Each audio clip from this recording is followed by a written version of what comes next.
So on the other side of the living room is 2 bedrooms, a closet, and a bathroom.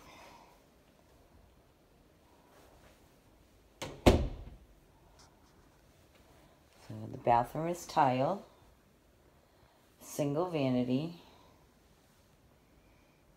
tall ceilings, that's good, and a tub shower combo.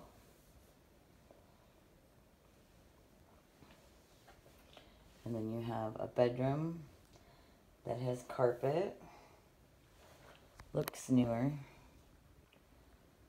high ceilings, big windows, lots of windows. I like a house with lots of windows.